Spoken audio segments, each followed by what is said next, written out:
butcher. Ito yung liig. Didibot ko siya. Saka itong beef chops. Unahin ko ng beef chops.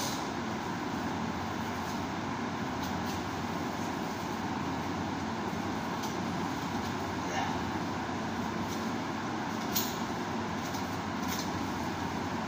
Ganyan lang kayo magdibon dito mga butcher.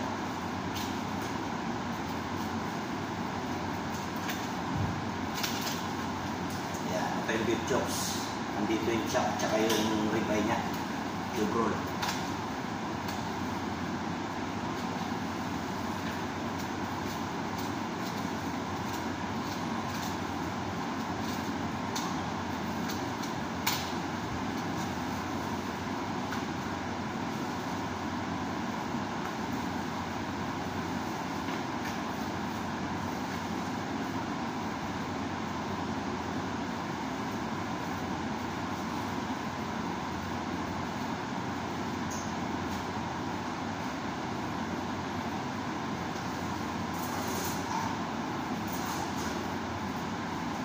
Yan ang timon niya.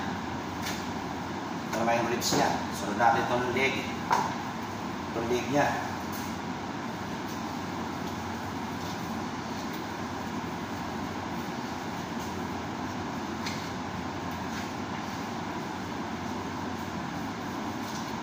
Bali, dalawang parts na to.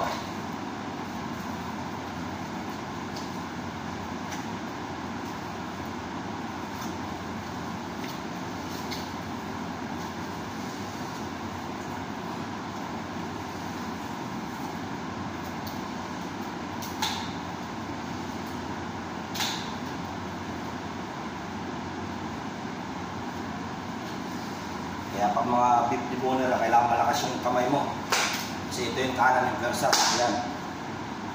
Tsaka ito, bali dalawang parts. Okay? Kaya hanggang dito na lang. Sana kayo natutunan kayo. God bless.